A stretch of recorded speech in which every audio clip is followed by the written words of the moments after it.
नमस्कार दर्शकों, स्वागत आप सभी का हमारी इस खास चर्चा में। आपके साथ मैं हूं ऐश्वर्या। कोविड-19 एक ऐसी महामारी जिससे हम आप ये पूरी दुनिया करीब पिछले 1 साल से जूझ रहे हैं। कोविड-19 एक ऐसी महामारी जिसने दुनिया के पहिए थाम दिए, एक ऐसी महामारी जिससे हम सबको लॉकडाउन की स्थिति में पहुंचा दिया, और एक ऐसी महामारी भी जिसके लिए वैक्सीन बनाने, वैक्सीन कब आएगी, ये सब बातें जोरों शोरों से चल रही हैं।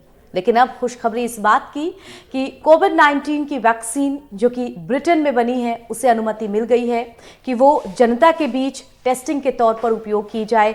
90% इस वैक्सीन पर भरोसा जताया जा रहा है, और इसी टीके को लेकर के हमारा आज का ये विशेष चर्चा का कार्यक्रम है।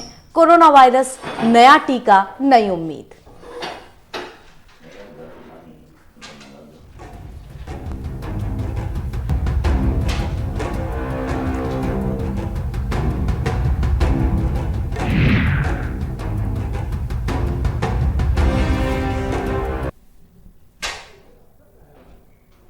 दर्शकों, खुशखबरी की बात ये कि ब्रिटेन की फाइजर कंपनी का टीका, जिसे अब अनुमति मिल गई है कि उसे लोगों को लगाया जाएगा, वो पहला टीका 90 साल की एक बुजुर्ग महिला को लगाया भी जा चुका है। वैसे तो इससे पहले रूस और चीन ने भी अपनी अपनी कोविड-19 की वैक्सीन्स बाजार में लाने की बात कही थी और कहा था उनकी ये वैक्सीन्स भी परीक्षण में सफल हुई हैं। लेकिन अपने आंकड़े, अपनी जानकारी ज्यादा साझा ना करने के चलते उन वैक्सीन्स पर इतना भरोसा दुनिया नहीं दिखा पाई। चलिए चर्चा करेंगे इस नई वैक्सीन को, इसका क्या असर होगा, भारत कितना तैयार है इस वैक्सीन के लिए, और क्या कोविड-19 हम सबकी जिंदगी से पूरी तरीके से चला जाएगा। चर्चा करेंगे, हमारे साथ डॉक्टर्स का एक पैनल जुड़ेगा, लेकिन उससे पहले आप सभी को एक खास रिपोर्ट दिखा देते हैं।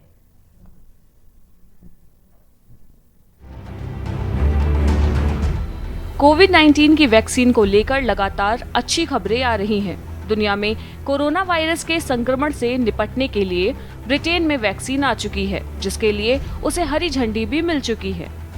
ब्रिटेन की तरफ से फाइजर और बायोएनटेक की कोविड-19 वैक्सीन के इमरजेंसी इस्तेमाल को मंजूरी मिल चुकी है। साथ ही भारत में भी नए साल की शुरुआत खुशखबरी के साथ हो सकती है। बात यूपी की करें तो कोरोना वैक्सीन को लेकर सीएम योगी के निर्देश के बाद प्रदेश के जिला अस्पतालों और मंडल स्तर पर वैक्सीन को रखने की तैयारियां शुरू हो गई हैं। यूपी में 22 जिले ऐसे हैं जहां वैक्सीन के रखने की व्यवस्था नहीं है। वहां प्लांट बनना शुरू हो गया है। दिसंबर माह के अंत तक ये काम पूरा कर दिया जाएगा। स्वास्थ्य मंत्री जय प्रताप सिंह का कहना है कि तैयारियां चल रही हैं। प्रदेश में 70,000 स्वास्थ्यकर्मी हैं जो कोरोना की वैक्सीन की डोज देंगे। उन सभी की लिस्ट तैयार कर शासन को भेज दी गई है।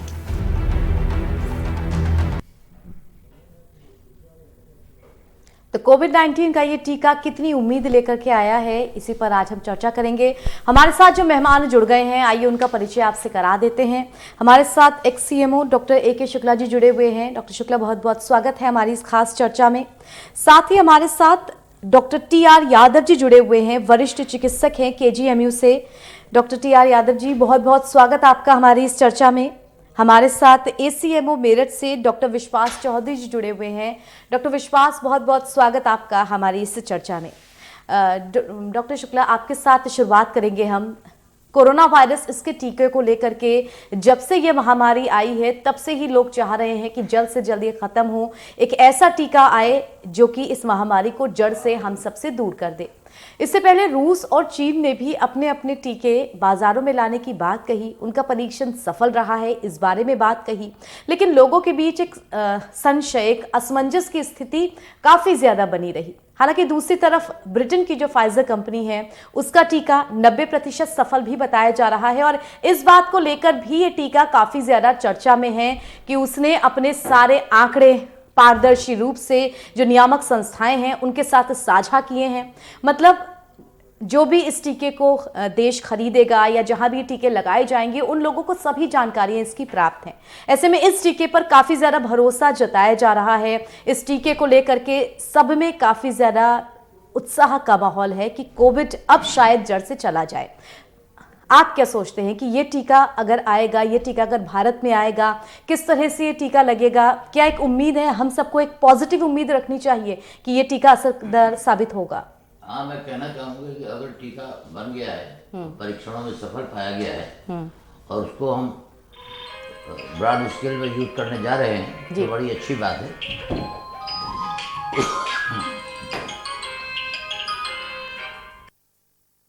की बीमारियों को हम लोग टीकाकरण से रोक पाते हैं। जैसे पहले आप पोलियो वगैरह देखिए, इधर टीकाकरण हुआ, बहुत टीबी का टीकाकरण हुआ, हमने उस पर विजय पाई जी। अब ये जरूर है जो हम टीका लगाने जा रहे हैं, इस टीके पे 2 हफ्ते से 3 हफ्ते के अंदर जी एंटीबॉडीज बनेगी और वो एंटीबॉडी बनेगी जो वो व्यक्ति को इसके फर्दर इन्फेक्शन से बचाएगा जी।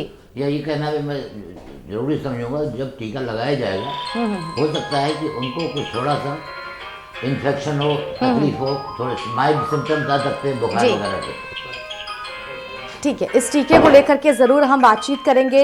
हमारे साथ डॉक्टर टी.आर. यादव जी भी जुड़े हुए हैं।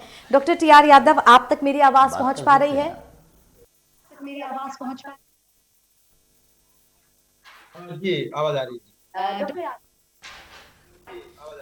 डॉक्टर यादव, कोरोना का जो नया टीका है ब्रिटेन की फाइजर कंपनी की तरफ से, उस पर हम बातचीत कर रहे हैं कि किस तरह ये नया टीका एक नई उम्मीद लेकर के आया है। लेकिन इस टीके को लेकर के ये बात भी कही जा रही है कि काफ़ी ज़्यादा माइनस में, यानी कि ठंड में इस टीके को प्रिजर्व करना पड़ेगा। -70 डिग्री का टेम्परेचर चाहिए, बाकी और तमाम चीज़ें चाहिए जिसके ज़रिए इसके टेम्परेचर को मेंटेन किया जा सके, तभी ये दवाई ज़्यादा असरकार साबित होगी। ऐसे में भारत को कितनी उम्मीद करनी चाहिए कि ये टीका अगर हमारे यहाँ आएगा तो ये सही तरीके से वितरण हो पाएगा, ये टीका हम सबको लग पाएगा?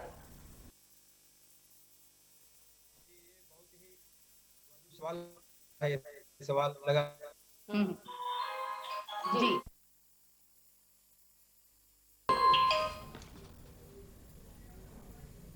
माध्यम से टीका उपलब्ध होने में टाइम लगेगा और इतनी बड़ी जनसंख्या को एक साथ टीका उपलब्ध कराना संभव नहीं है, पहली बात। दूसरी बात यह है कि इस टीके को -70 डिग्री पर रखना है, जो हमारे जैसे देश के लिए बहुत कठिन काम है। तो हमारे जैसे देश के लिए जो वैक्सीन जी, हमारी जो कंपनियां हमारे देश की जो मिलकर बना रही है, इनसे हमें ज्यादा उम्मीद है। फाइजर की जो कंपनी उन्होंने ऑफर किया है, उसकी सबसे बड़ी समस्या यह है कि हमारे इतने बड़े देश में कोल्ड चेन को मेंटेन करना और -70 डिग्री पर उसको स्टेबलाइज करना, यह बहुत बड़ी समस्या है। तो हमें लगता है कि अभी हमें उससे अच्छा है कि हम जो है अपनी जो एहतियात ध्यान दें। हाँ, इसका बात ठीक है, हमारे साथ इस चर्चा में डॉक्टर विश्वास चौधरी जी भी जुड़े हुए हैं। डॉक्टर विश्वास, आप तक मेरी आवाज पहुंच रही है?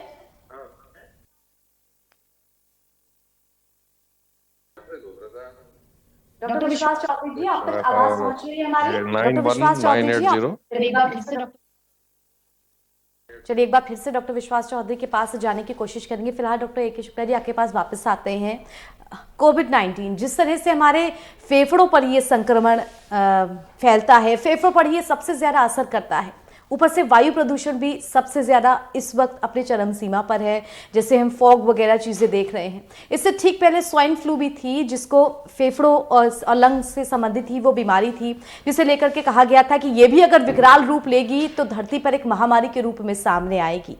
फेफड़ों से संबंधित जितनी भी बीमारियां हैं और वायु प्रदूषण, उसे लेकर के साइंटिस्टों की तरफ से भी ये कहा जाता है कि अगली महामारी शायद कैंसर और HIV से ज़्यादा बड़ी फेफड़ों के जरिए, वायु प्रदूषण के जरिए ही हम सबके सामने आ सकती है। ऐसे में कोविड-19 जब इसकी दूसरी लहर की भी बात चल रही है और टीके आते आते भी अभी काफ़ी ज़्यादा वक्त लगेगा, कितना ज़्यादा प्रिकॉशन रखने की, कितने ज़्यादा आम आदमी को अपने आप को सुरक्षित रखने की ज़रूरत है यहाँ पर, या फिर टीका आ गया ये सोच करके क्या थोड़ा सा लीवरेज लिया जा सकता है?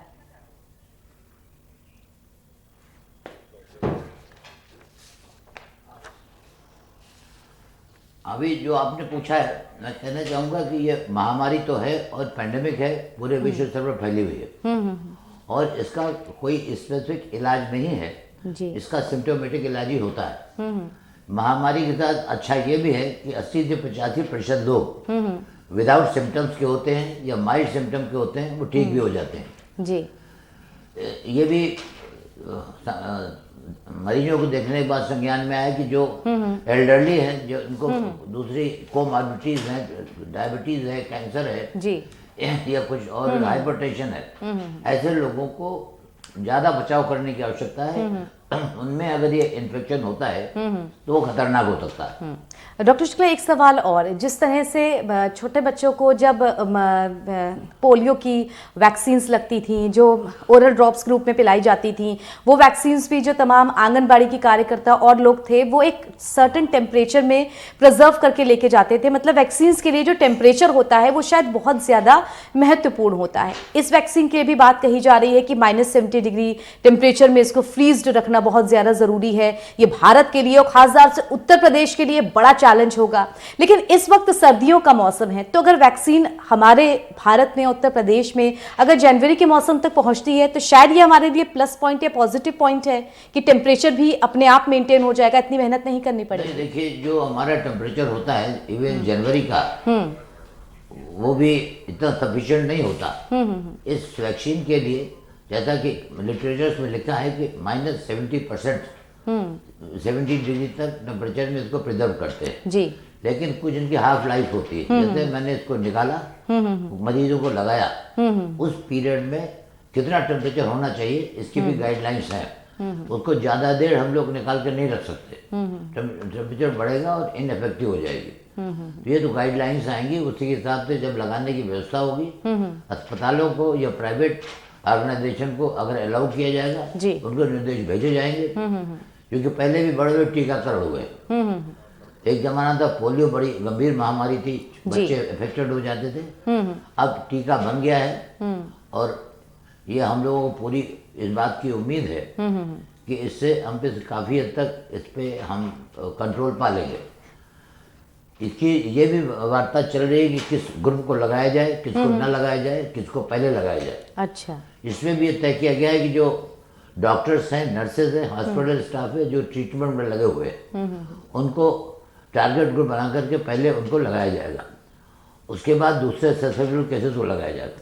ये नीति का निर्णय है, सरकार निर्णय लेगी, उसके हिसाब से कार्रवाई की जाएगी। इस समय सबसे अच्छा है कि टीका डेवलप हो गया है, परीक्षण में सफल हो गया है और कुछ देश इसको लगाने के लिए पहल कर रहे हैं। कई देशों में इसको सैंपल के रूप में लगाया भी जा चुका है। तो कोई अभी ऐसी इसकी एडवर्स रिपोर्ट नहीं प्राप्त हुई है। तो उम्मीद ये करते हैं जो कुछ लोग 90% क्लेम कर रहे हैं, कुछ 95% क्लेम कर रहे हैं। अगर इतना भी ये क्लेम करते हैं तो बहुत बढ़िया हमारे रिजल्ट्स आएंगे इस वैक्सीन के। बस एक सरकार इसको प्रोक्योर करे और मैक्सिमम नंबर तक लोगों तक इसको पहुंचाए, ये बहुत बड़ी जिम्मेदारी सरकार की है। उत्तर प्रदेश के लिए भी सर ये एक बड़ा चैलेंज है, क्योंकि उत्तर प्रदेश भारत की सबसे बड़ी आबादी वाला राज्य, अलग अलग ज़िलों में, अलग अलग ज़िलों के नीचे गांव-गांव तक इसको पहुंचाना एक चैलेंज रहेगा। एक मिनट, फिर आपका प्रश्न एक बार फिर आप पूछें। उत्तर प्रदेश सबसे ज़्यादा आबादी वाला राज्य है भारत का। ऐसे में इन टीकों को अलग अलग ज़िलों में पहुंचाना, वहां पर डीप फ्रीजर्स की व्यवस्था करना और जो कर्मचारी हैं उनको आम आदमी तक ये टीका पहुंचाना एक चैलेंज ज़रूर रहेगा। ये देखिए चैलेंज रहेगा, लेकिन आज की तारीख में भी हमारे प्रदेश में सरकारी व्यवस्था में कोल्ड वैक्सीन वैन्स हैं, जिसमें हम लोग बहुत ही माइनस डिग्री में वैक्सीन को ट्रांसपोर्ट करते हैं, पूरे प्रदेश में करते हैं जी। इसमें थोड़ा सा हमको और अपनी पैराफर्निलिया बढ़ाना पड़ेगा। कोल्ड चेन हम मेंटेन करते हैं, पोलियो में मेंटेन करते हैं और सभी वैक्सीन में मेंटेन करते हैं। तो बड़ी गंभीर समस्या इसमें नहीं आने वाली है। बस हमारी इच्छा शक्ति हो और सरकार हमको संसाधन उपलब्ध करा देगी तो हम लोग इसका भली भांति प्रयोग कर सकेंगे पूरी पॉपुलेशन में। बिल्कुल, इस टीके के साथ एक नई उम्मीद जगी है लोगों में कि कोविड का ये टीका अगर 90% तक सफल रहा है और आगे भी ये परीक्षण में सफल रहेगा तो भारत में भी ये टीका उपलब्ध होगा। क्या इसके दाम रहेंगे, क्या इस टीके का असर रहेगा, और चर्चा करेंगे दर्शकों। हम फिलहाल एक छोटे से ब्रेक के लिए रुक रहे हैं, लेकिन ब्रेक के उस पार भी हमारी ये चर्चा कोविड-19 उसके नए टीके को लेकर के लगातार जारी रहेगी।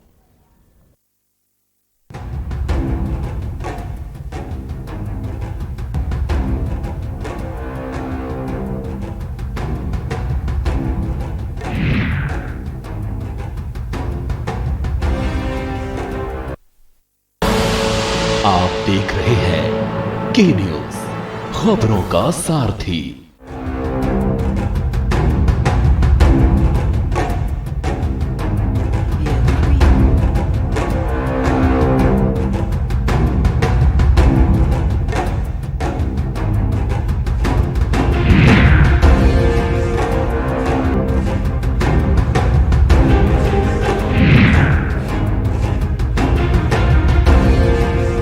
खुदी को आजमाया है तो ये अंदाज आया है, खुदी को आजमाया है तो ये अंदाज आया है। तुम में भी मैं हूं, शुद्ध प्लस पान मसाला।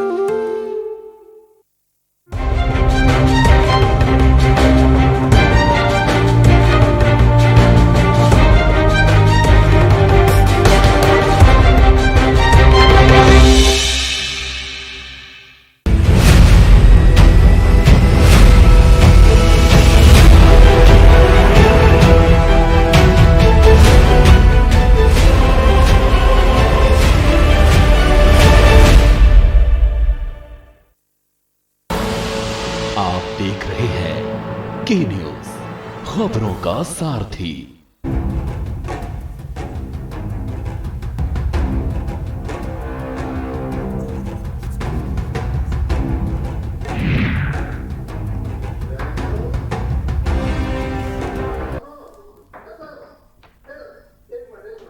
दर्शकों, ब्रेक के बाद स्वागत है आपका हमारी इस चर्चा में। हमारे साथ डॉक्टर चौधरी जुड़े हुए हैं।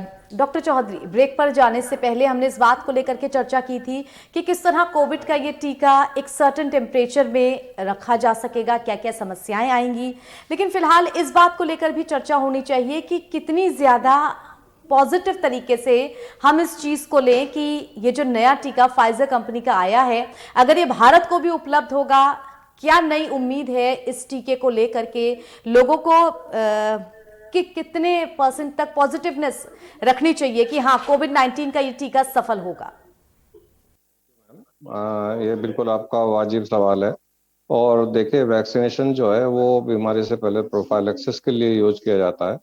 और जब भी ये वैक्सीन हमें मिलेगी, हमारा सिस्टम इसके लिए पूरी तैयारी कर रहा है। नेशनल लेवल पे भी इसकी टीओटी हो रही है। और जब ये टीका आएगा तो इसकी सही डोज लग के उसके बाद इम्यूनिटी जिसको टीका लगाया उसके अंदर डेवलप होगा।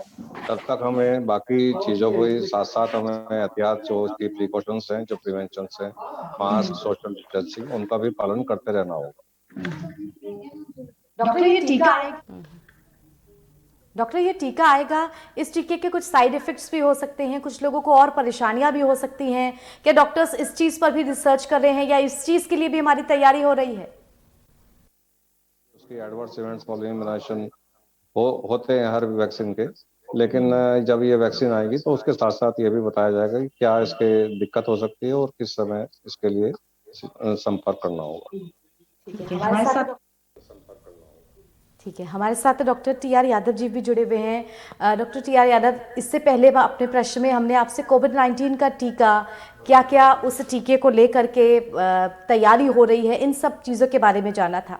ये टीका अगर भारत में आएगा और ख़ासतौर से उत्तर प्रदेश और राजधानी लखनऊ की हम बात करें, अलग अलग ज़िलों में इस टीके को पहुंचाना, किस तरह से ये टीका लगेगा और लोगों के बीच एक जागरूकता भी होनी चाहिए इस बात को लेकर के कि अगर कोविड-19 का ये टीका आया है, इसके क्या साइड इफ़ेक्ट्स दिए जा रहे हैं, क्या क्या प्रिकॉशंस दिए जा रहे हैं, किस तरह से अपने आप को मेंटेन रखना है, टीका लगने के बाद किन किन चीज़ों का ध्यान रखना है। ऐसे में एक बड़ी पहल की जरूरत है। यहाँ पर जनता को भी साथ में मिलकर के जागरूक होने की जरूरत है। लेकिन जिस तरह से इस महामारी ने सबको पिछले 1 साल से काफी ज्यादा परेशान किया है, ऐसे में ये खुशी भरी खबर आपको भी लग रही है कि एक टीका जो 90% तक सफल रहा, जिसके लिए ज्यादा से ज्यादा पॉजिटिवनेस सामने आ रही है।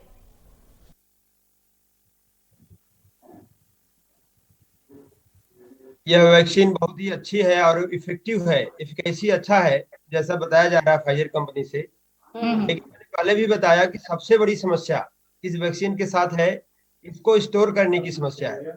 हमारा जो इंफ्रास्ट्रक्चर है, हम उसको 2 से 8 डिग्री सेंटीग्रेड पर, जो अभी तक सारी वैक्सीन को हम 2 से 8 डिग्री सेंटीग्रेड पर रखते हैं, और उसका इंफ्रास्ट्रक्चर हमारे पास है, पूरे देश में फैला हुआ है।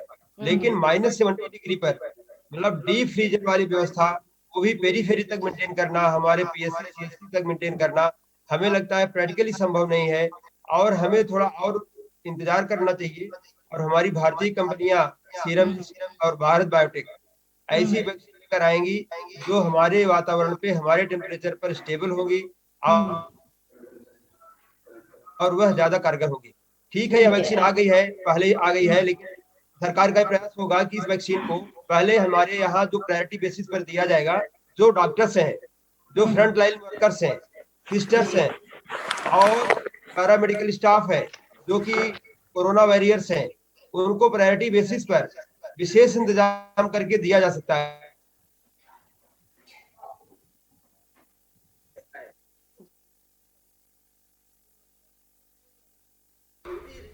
लेवल पर सबको यह वैक्सीन उपलब्ध कराए। ठीक है, हमारे साथ डॉक्टर विश्वास चौधरी भी जुड़े हुए हैं। डॉक्टर विश्वास, एक बार फिर से आपके पास मैं आऊंगी अपने प्रश्न को लेकर के। ब्रिटेन जहां पर ये टीका लगाया जा रहा है, काफी हद तक इसको सफल इसलिए बताया जा रहा है क्योंकि उन्होंने बड़े पैमाने पर अपने जो आंकड़े हैं वो साझा किए हैं और देशों के साथ अपनी जो रिसर्च है उसको बहुत ज्यादा पारदर्शी रखा है। लेकिन ब्रिटेन के और भारत के जलवायु, वातावरण, इन सब में भी काफी ज्यादा फर्क है। ऐसे में वो टीका हमारे भारत में कितना ज्यादा असरदार होगा, इस पर डॉक्टर्स का क्या कहना है?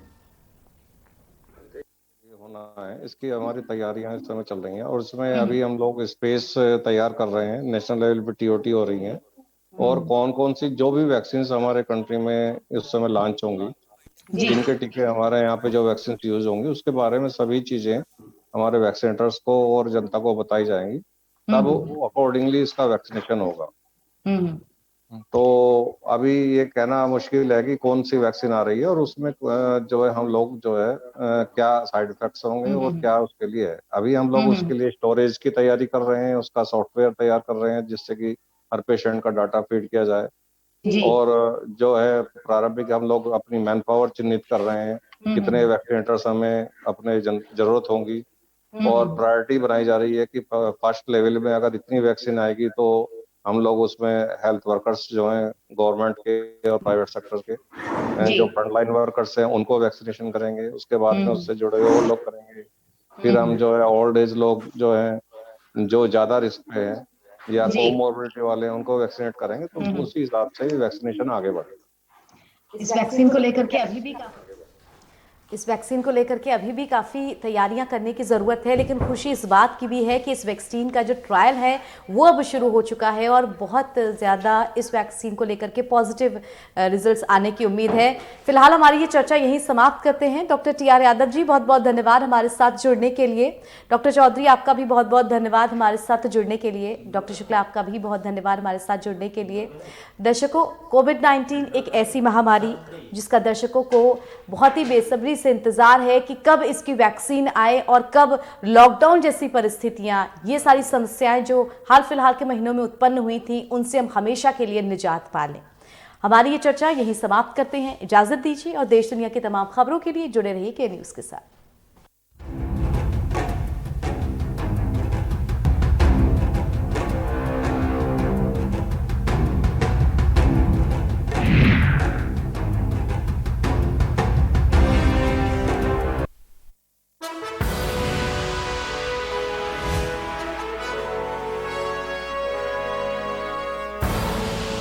आप देख रहे हैं के न्यूज, खबरों का सारथी। कोरोना से प्रभावित होने के बाद भी उत्तर प्रदेश में कामगारों को मिल रहा है रोजगार। उत्तर प्रदेश सरकार ने पिछले 3 वर्षों में प्रदेश के युवाओं को 3 लाख से अधिक सरकारी नौकरियां प्रदान कर नया कीर्तिमान स्थापित किया है। उत्तर प्रदेश ने सीधे 1.25 करोड़ श्रमिक और कामगार साथियों को रोजगार देने का बीड़ा उठाया है। उत्तर प्रदेश सरकार ने कोरोना महामारी के कारण अपनी नौकरियां खो चुके कामगारों को दोबारा रोजगार प्रदान करने के लिए उत्तर प्रदेश मिशन रोजगार 2020 की शुरुआत की है, जिसके अंतर्गत सरकार नवंबर 2020 से मार्च 2021 तक प्रदेश के 50 लाख शिक्षित बेरोजगारों को रोजगार प्रदान करने के लिए संकल्पबद्ध रूप से कार्यरत है। मेरा ये मानना है कि विकास की इन परियोजनाओं के आगे बढ़ने के साथ ही रोजगार के सृजन की संभावनाएं बढ़ेंगी और विकास तीव्र गति से होते हुए दिखाई देगा। लोग स्थानीय स्तर पर कार्य लोगों को मिलेगा तो पलायन नहीं होगा। उत्तर प्रदेश सरकार ने आज नीतिबद्ध तरीकों से कार्य कर प्रदेश के युवाओं को न सिर्फ रोजगार के नए अवसर प्रदान किए हैं, बल्कि आत्मनिर्भर उत्तर प्रदेश कार्यक्रम के तहत प्रदेश भर में 1.25 करोड़ लोगों को आत्मनिर्भर बनाकर उन्हें भी रोजगार दिया है। साथ ही सरकार ने आज 60 लाख से अधिक कामगारों का जॉब कार्ड बनवाकर उनके जीवन यापन को भी सरल बनाया है। दृढ़ संकल्प से कार्यरत उत्तर प्रदेश सरकार प्रदेश भर में आज रोजगार की है बहार।